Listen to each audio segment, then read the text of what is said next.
ہے پوری دنیا میں کہ صرف اور صرف رسول پاک کی غلام قوم ایسی ہے جو 1 منٹ میں پورا سناٹا طاری کر سکتی ہے۔ کسی نے ایک صاحب سے پوچھا تھا ویل ٹرینڈ فوج جو ہوتی ہے، چاہے وہ امریکہ کی ہو کہ رشیا کی ہو کہ جاپان کی ہو چائنا کی ہو، ان سے پوچھا گیا کہ اگر 10,000 فوج کو صفوں میں کھڑا کرنا ہو اور ان کو ریڈی کرنا ہو تو آپ کو کتنا ٹائم لگے گا؟ کسی کے بارے میں کہا کہ امریکی فوج کے لیے ہمیں 4 گھنٹے لگ جائیں گے، ہم ترتیب دے دیں گے۔ رشین فوج کے لیے 3 گھنٹے لگ جائیں گے، چائنیز اور ایکٹیو ہیں، 2 گھنٹے میں اپنی صفیں ترتیب کر لیں گے۔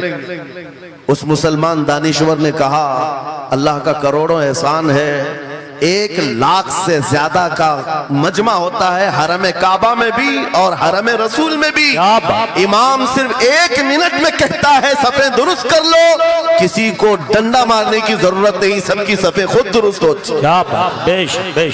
یہ قوم ہے جو اپنی صفیں خود درست کرتی ہے۔ مسجدوں میں جمعہ میں عیدگاہ میں جا کر کوئی لکڑی لے کر نہیں پھرتا کہ اپنی صفیں درست کر لو۔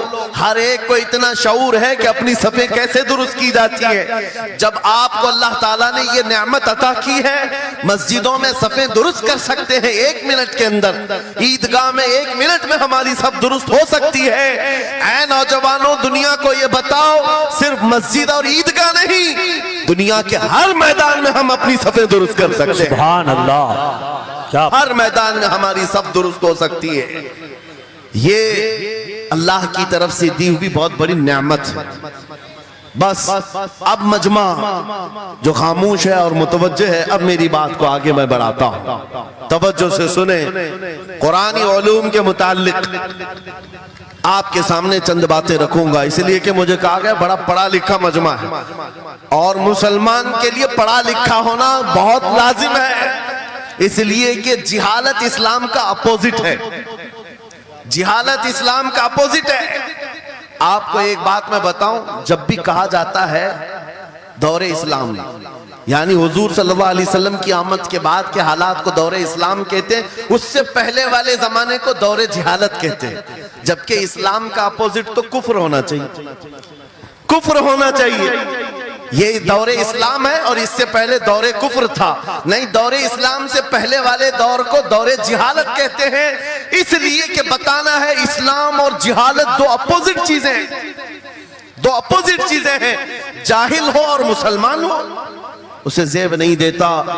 جس قوم پر آنے والی کتاب ہدایت کا پہلا لفظ اقرا سے شروع ہوتا ہے، اقرا بسم ربک الذی خلق، قرآن کا پہلا لفظ جو آیا ہے وہ کس نام سے آیا؟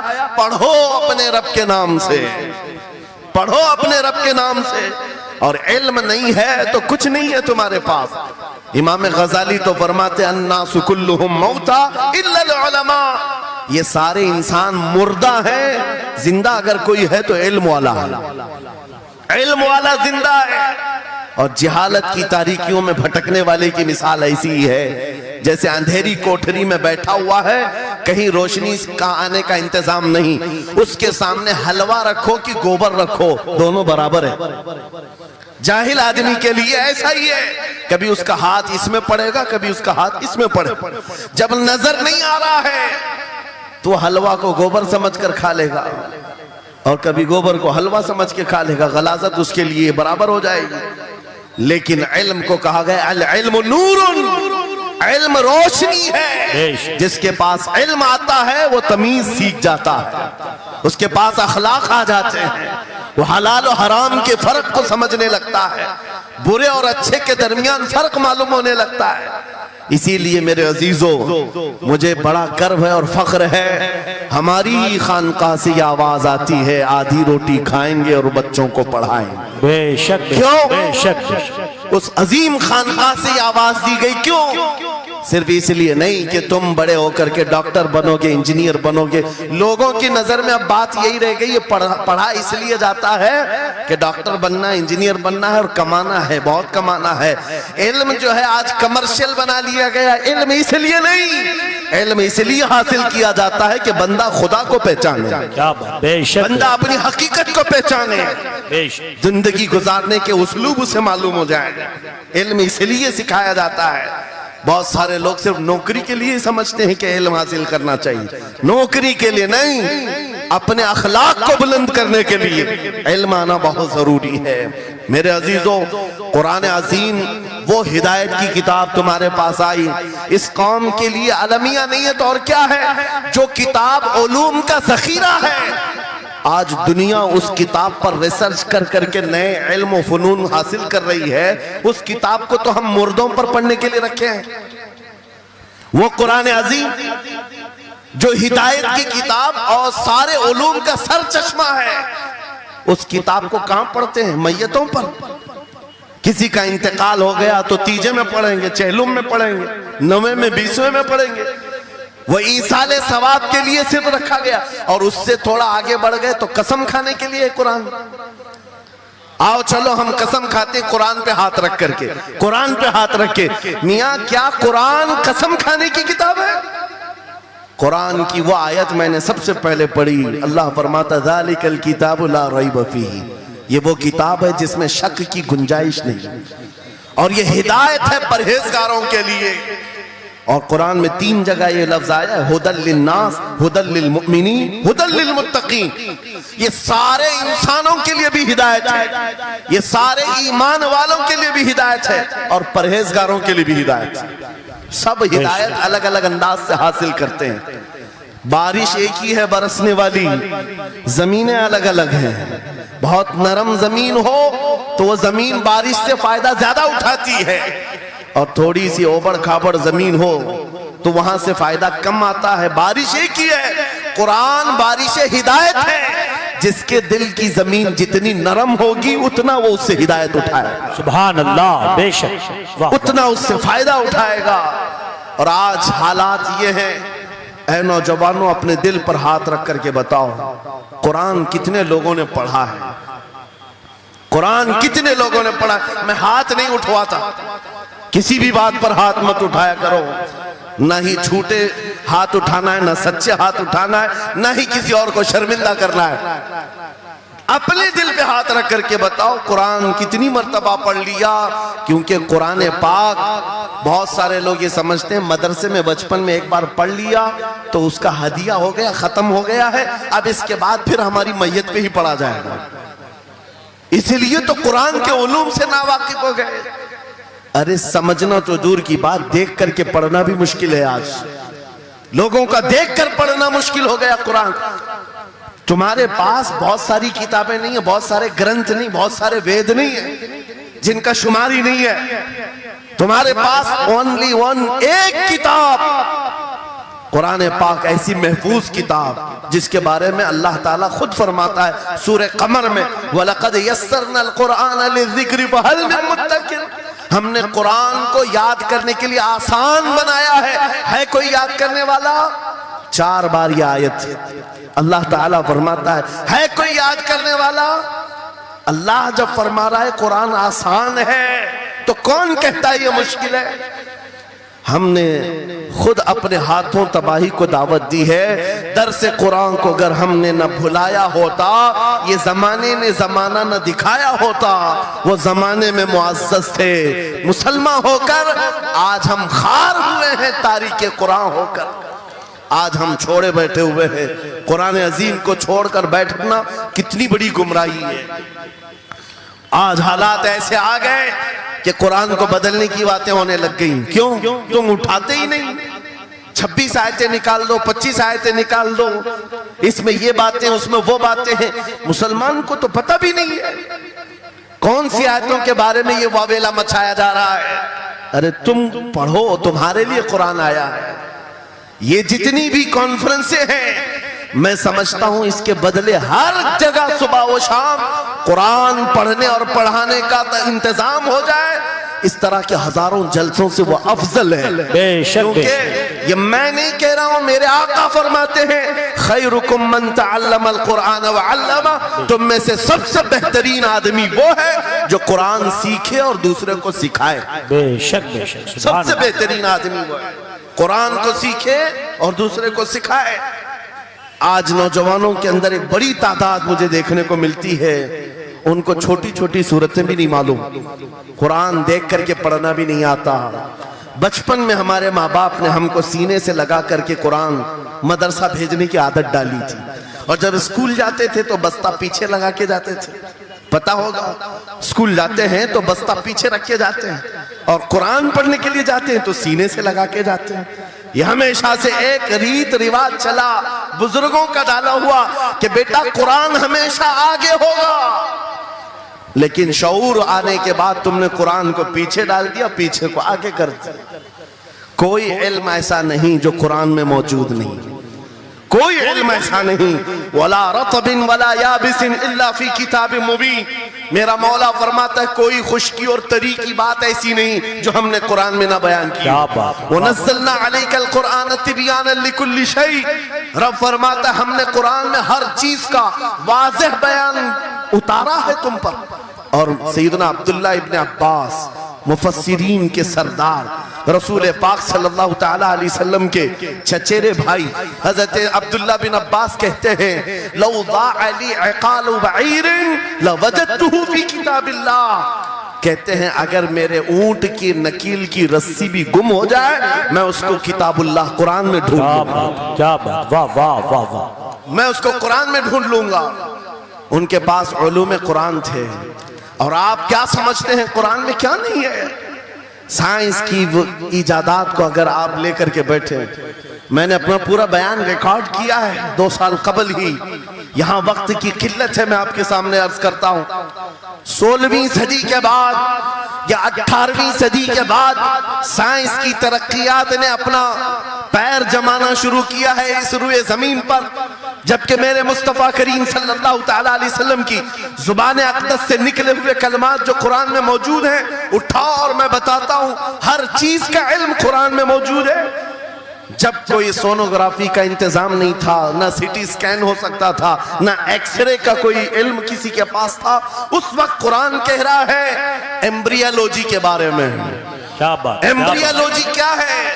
بچہ پیدا ہونے کی جو اس کے نشو نما کی جو مدت ہوتی ہے، کس طرح پیٹ میں بچے کی تخلیق ہوتی ہے. قرآن میں مولا فرماتا ہے ثم جعلناه نطفة في قرار مكين ثم خلقنا النطفة علقة فخلقنا العلقة مضغة فخلقنا المضغة عظاما فكسونا العظام لحما ثم انشأناه خلقا آخر فتبارك الله احسن الخالقين.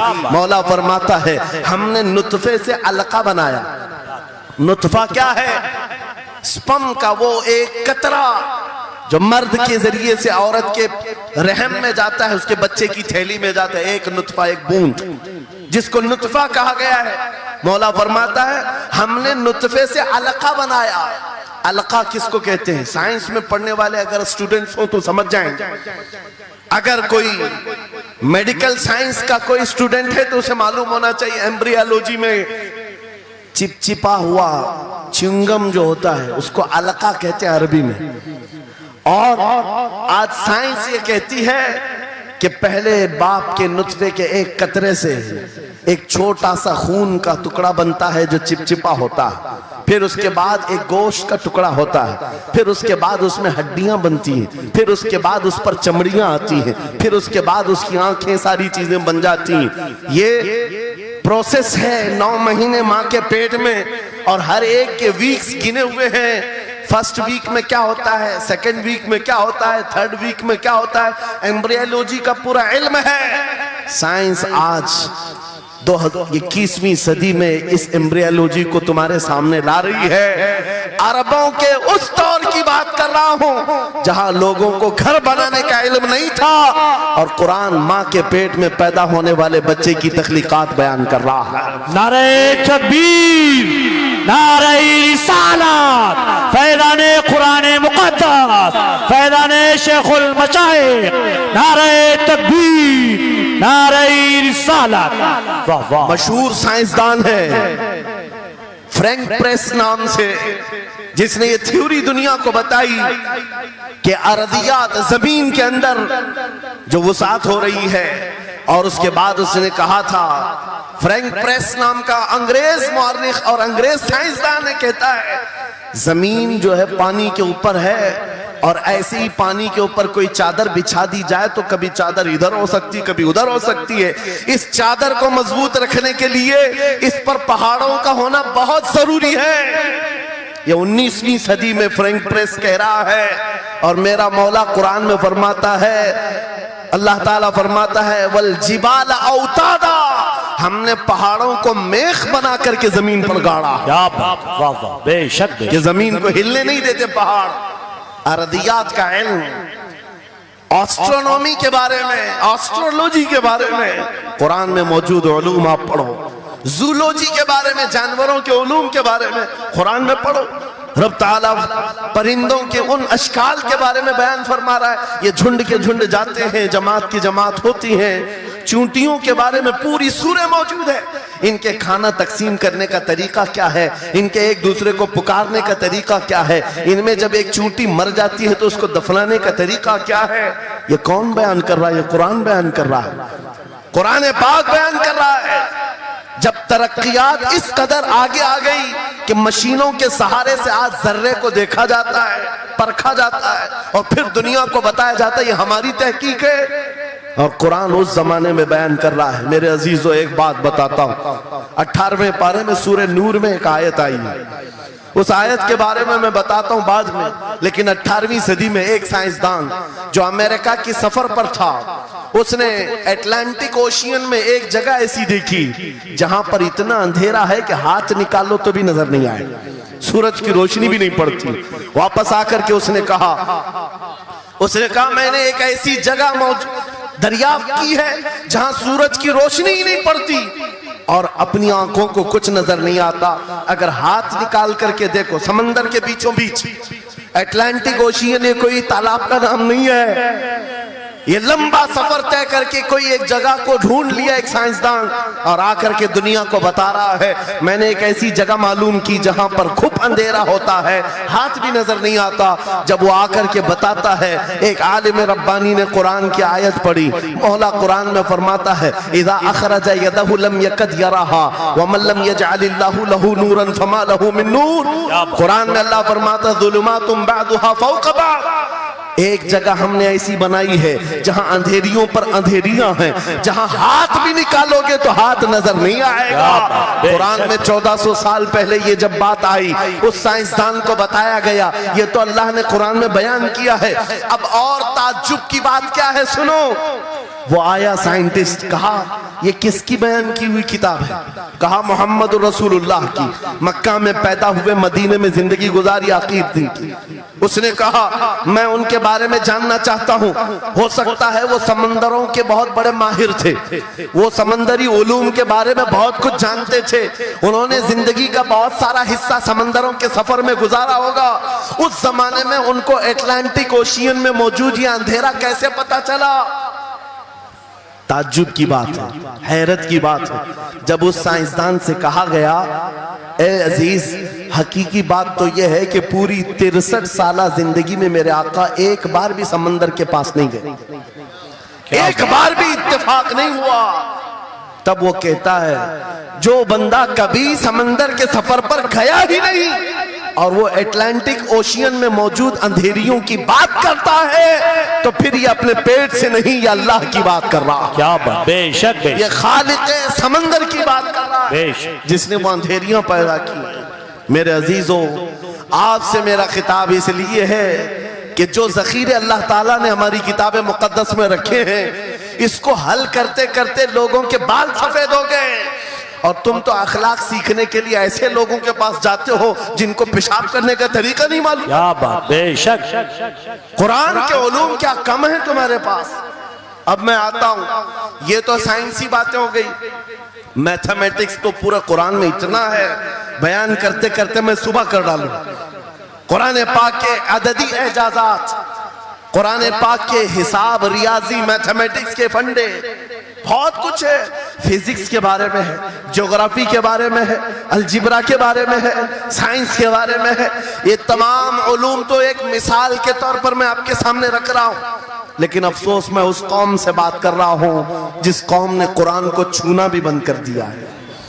جا کر کے دیکھیں، آج ہی جا کر کے دیکھیں گھروں کے اندر تمہارے ٹی وی، فریج اور واشنگ مشین تو دھول سے صاف ہوں گے، روزانہ صاف کرتے ہوں گے، قرآن کو ہفتے ہو گئے کبھی چھوا بھی نہیں. گرد جمی ہوئی، دھول لگی ہوئی ہے. قرآن کے ساتھ یہ ناانصافی بند کر دو، قرآن کے ساتھ یہ دوہرا معیار بند کرو.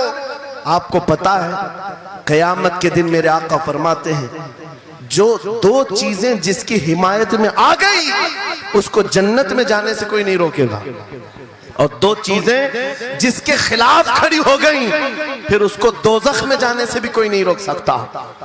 حضور سے پوچھا گیا وہ دو چیزیں کیا ہیں؟ حضور فرماتے ہیں جس کی حمایت میں رمضان اور قرآن کھڑے ہو گئے اس کا جنت میں جانا طے ہو جاتا. کیا بات، واہ واہ. اور جس کے خلاف کھڑے ہو گئے رمضان اور قرآن، حضور فرماتے ہیں پھر اس کا دوزخ میں جانا طے ہو جاتا. اللہ اکبر. اللہ کے رسول دانائے غیوب کائنات کے سردار میرے آقا دعا کرتے ہیں اللہم اجعل القرآن حجتا لنا لا حجتا علینا. یہ میرے نبی کی دعا ہے. آپ توجہ کریں، حضور جب یہ دعا کر رہے ہیں اے اللہ قرآن کو قیامت کے دن میرا حمایتی بنا، میرے خلاف نہ بنا. کیا بات، واہ. صاحب قرآن خود کہہ رہے ہیں قیامت کے دن اس کو ہمارے خلاف نہ کھڑا کر، قرآن کو ہمارا حمایتی بنا. اے لوگوں ہم کون سی زندگی گزار رہے آج؟ بہت دور ہم آ چکے، بہت دور ہم آ چکے. آج قرآن کی تعلیم کو بھی اتنا سستا سمجھا جاتا ہے، اتنا سستا کہ آپ کے پاس اگر بچے کے پاس ٹائم ہوا تو مدرسہ بھیجو، نہیں تو چھوڑو جائیں. مدرسوں میں آنے والے وہ بچے جن کی ناک بہ رہی ہو، کپڑے ڈھنگ کے نہ ہو، قاری صاحب اور حافظ صاحب خود ہی اس کو صاف بھی کریں، خود ہی پڑھا کر کے بھی بھیجیں. کیا تم اپنے وقت کی مشہور کانوینٹ اسکول میں بھی اسی طرح اپنے بچوں کو بھیجتے ہو؟ وہاں پر غیر حاضری سے کتنا ڈرتے ہو، اپنی چھٹیاں ترک کر دیتے ہو، رشتہ داروں سے ملنا بند کر دیتے ہو. نہیں، بچے کی اسکول چھوٹ سکتی ہے، لیکن قرآن کے ساتھ کیسا دوہرا سلوک ہے، قرآن کے ساتھ کیسا معیار ہے. آپ کو میں بتاتا ہوں امام ہمارے سراج الامہ امام اعظم ابو حنیفہ رضی اللہ تعالیٰ عنہ اپنے بیٹے کو جس قاری قرآن کے پاس پڑھنے کے لیے بھیجا کرتے تھے، قاری صاحب نے امام اعظم کے بچے کو پورا قرآن پڑھا دیا. ناظرہ قرآن کی بات کر رہا ہوں.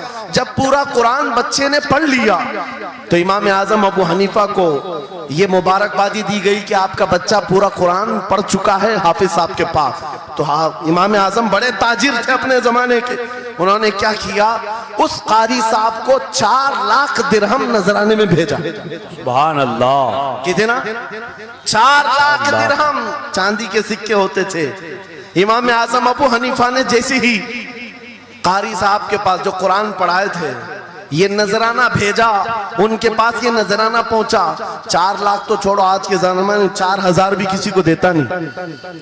حافظ قرآن اگر کسی بچے کو پڑھایا ہے، اور میں مانگ بھی نہیں رہا ہوں قوم سے، امام اعظم کی بات بتا رہا ہوں. جب نذرانہ قاری صاحب کو پہنچا انہوں نے دیکھا 4 لاکھ درہم میرے پاس آئے، اتنی بڑی رقم، بچے کو خالی قرآن ہی پڑھایا تھا. دوڑے دوڑے واپس امام اعظم ابو حنیفہ کے دولت قدے پر آ گئے. گھر پر آئے، کہا حضور آپ سے میں یہ پوچھنا چاہتا ہوں کہ غلطی سے تو یہ رقم میرے پاس نہیں آ گئی، یہ کس لیے دی گئی ہے؟ کہا کہ یہ تو آپ نے قرآن بچے کو پڑھایا، میں نے ہدیتاً بھیجا ہے. کہا حضور صرف ناظرہ قرآن ہی تو پڑھایا، اتنی بڑی رقم.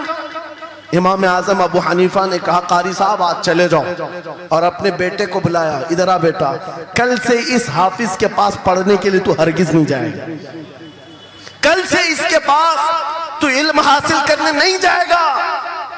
بچے نے پوچھا حضور کیا ہو گیا؟ کہا جو بندہ میرے 4 لاکھ درہم کو قرآن سے بڑا سمجھتا ہے میں اس کے پاس اپنے بیٹے کو نہیں پڑھا سکتا. میں نے تو قرآن کا ایک حرف کی قیمت نہیں ادا کی، اس نے قرآن کے اوپر میری رقم کو سمجھ لیا.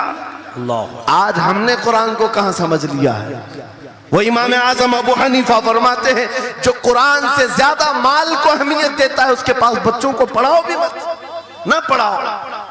عزیزان گرامی وقار، ہمارا یہ دوہرا سلوک، ہمارا یہ دوہرا معیار قرآن کے ساتھ جو ہماری ناانصافی ہے ہمیں اخلاقی پستی میں لا کر کھڑا کر چکی ہے، اخلاقی پستی میں لا کر کھڑا کر چکی ہے۔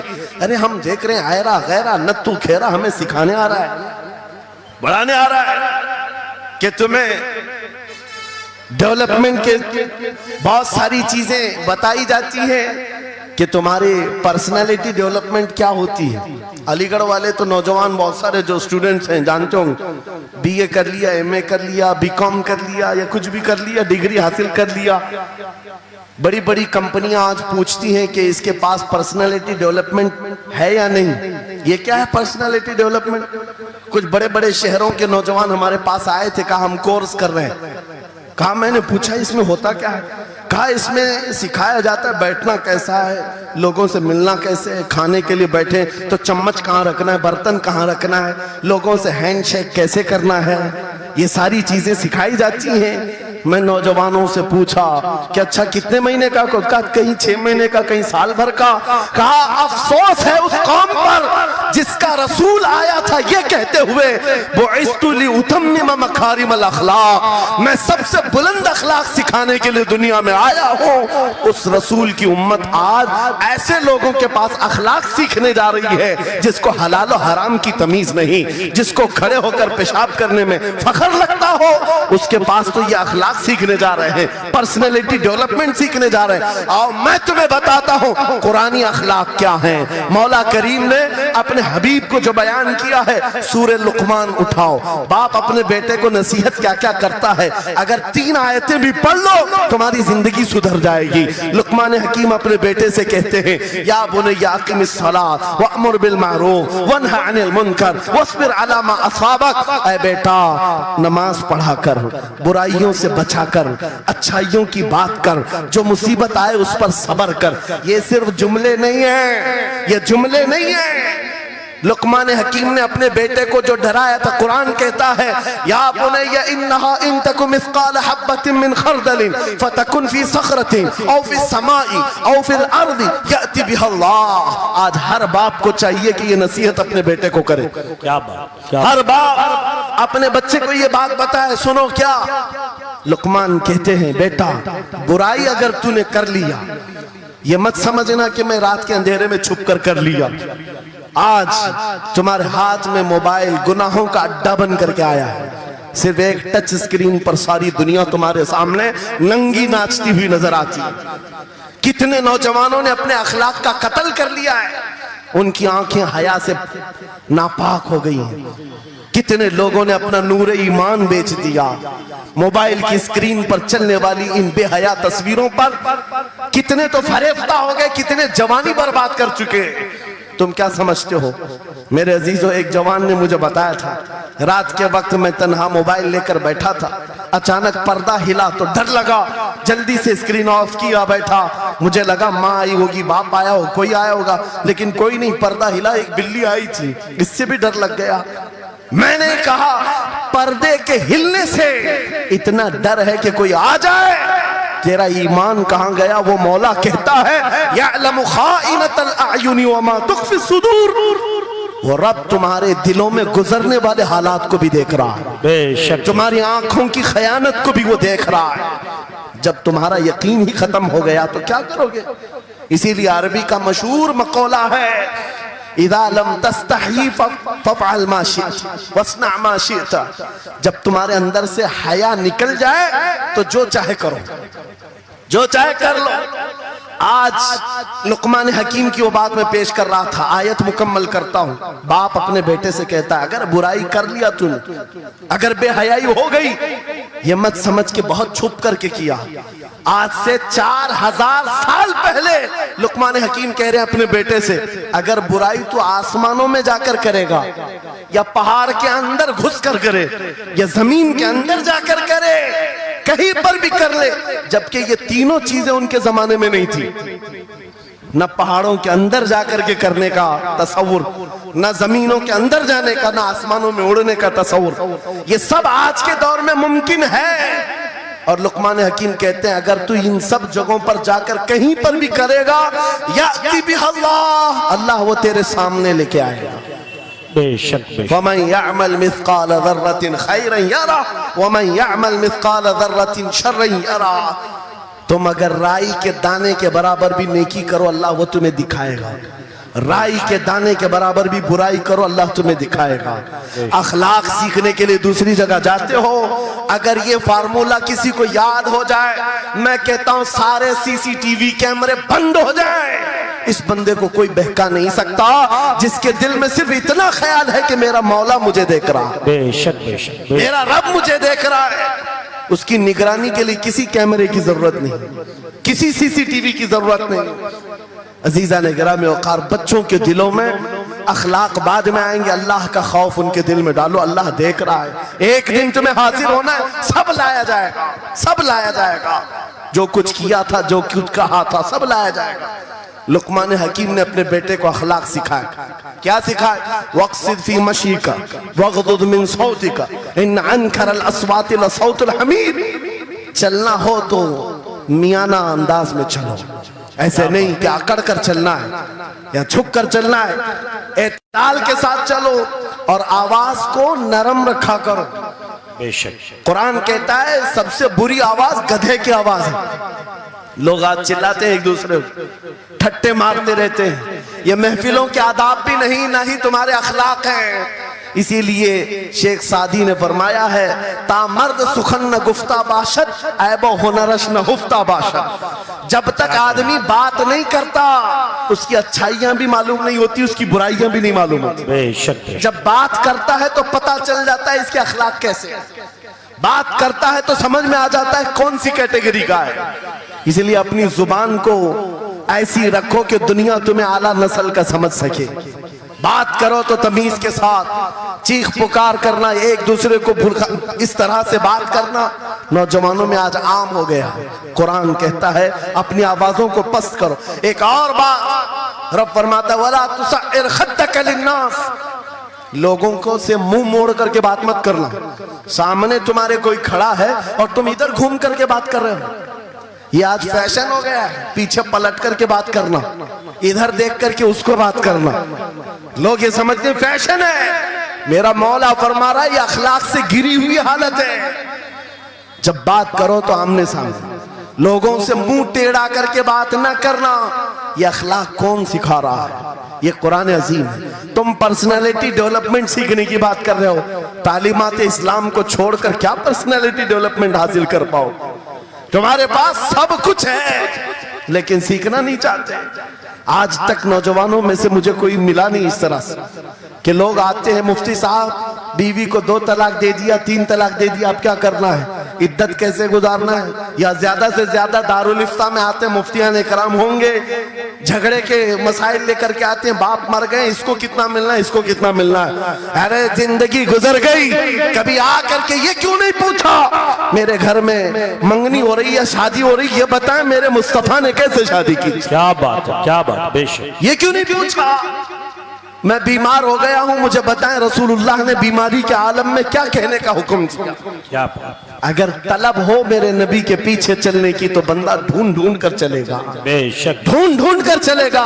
بے شک۔ حضرت امام ابو یوسف کے بارے میں اور بعض نے امام احمد بن حنبل کے بارے میں کہا کہ آپ نے کلنگڑ کھانے کا بہت شوق تھا، تربوز، آپ تربوز کہتے ہیں؟ ہاں، ہمارے ہاں ممبئی میں اس کو کلنگڑ کہتے ہیں۔ اور انہوں نے یہ کہا کہ یہ سنت بھی ہے، مجھے روایت ملی ہے کہ حضور نے بھی کھایا لیکن زندگی بھر کھائے نہیں۔ مریدین نے پوچھا کہ حضور جب سنت بھی ہے اور آپ کو شوق بھی ہے، کھاتے کیوں نہیں؟ کہتے ہیں اب تک میں وہ طریقہ ڈھونڈ رہا ہوں کہ میرے نبی نے کتنے ٹکڑے کر کے کھائے۔ اللہ اکبر، اللہ اکبر، واہ واہ، مجھے وہ جو طریقہ چاہیے۔ حضور کے پیچھے چلنے والا ڈھونڈ ڈھونڈ کر کے عمل کرتا ہے۔ اور آج ہم نے زندگیاں ایسی بنائی ہوئی ہیں کہ لگتا ہے دارالفتہ مفتی اور علماء صرف طلاق کے لیے ہیں۔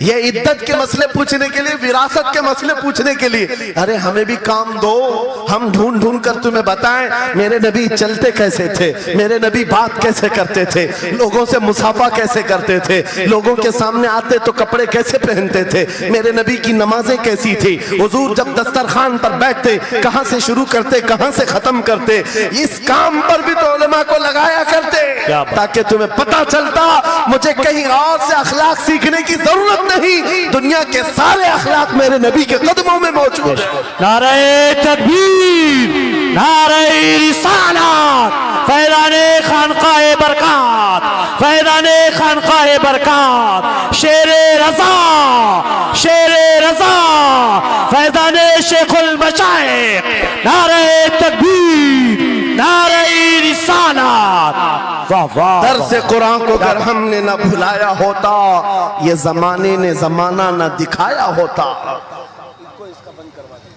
ایکو بند کر دو، ایکو۔ قرآن پاک کے سلسلے میں مجھے بیان کرنے کا حکم دیا گیا، بس میں وہی باتیں کر رہا ہوں۔ میں آپ کو اپنے موضوع سے جو متعلق ہے وہ باتیں عرض کرتا ہوں۔ قرآن کیا تمیز سکھاتا ہے۔ آج گھر گھر کے اندر جو ایک بہت بڑی بلا آئی ہوئی ہے، ہر تیسرا چوتھا گھر یہ شکایت لے کر کے آتا ہے بیٹا ہاتھ سے نکل گیا، بیٹی ہاتھ سے نکل گئی۔ ماں باپ اس بات کے لیے روز پریشان ہیں، بیٹا ہاتھ میں نہیں آتا، بیٹی ہاتھ میں نہیں آتی۔ جہاں یہ جوان ہوئے 10ویں پاس کیا، یہ منہ دکھاتے ہیں ہم کو، آنکھ پھراتے ہیں ہم کو۔ فرما بردار بچوں کی کمی بہت کم ہو گئی۔ غلطی ان بچوں کی نہیں، ان ماں باپ کی بھی ہے۔ تم نے ان کی تربیت تو کھلونوں سے کی ہے، ان کی تربیت میں تو تم چاہتے تھے کہ ہر سنڈے ان کو پکنک پر لے جائیں، بچہ خوش ہو جائے گا، ان کو گھمائیں گے پھرائیں گے، جو بچہ مانگے گا سب لا کر دیں گے۔ ارے یہ 14 سال کا نہیں ہوا، ہاتھ میں موبائل بھی پکڑا دیا، سب کچھ کر دیا بچے کے لیے، اور اب باپ یہ سوچتا ہے یہ 16 سال کا ہو جائے تو میری بات ماننا چاہیے۔ ایک بات یاد رکھو، زمین میں ادرک بو کر کے گنا آنے کی امید مت رکھنا، بے شک بے شک۔ جو بوتے ہو وہی فصل آتی ہے۔ میرے نبی نے فرمایا علموا اولادکم 3 خصال، حب نبیکم وحب اہل بیتہ وتلاوت القرآن الکریم۔ میرے آقا کی حدیث ہے، حضور فرماتے ہیں اپنی اولاد کو سب سے پہلے 3 باتیں سکھاؤ، 3 باتیں سکھاؤ۔ کیا ہے؟ نمبر 1 اپنے نبی کی محبت سکھاؤ۔ بے شک، سبحان اللہ۔ کیا ہوگا اس سے؟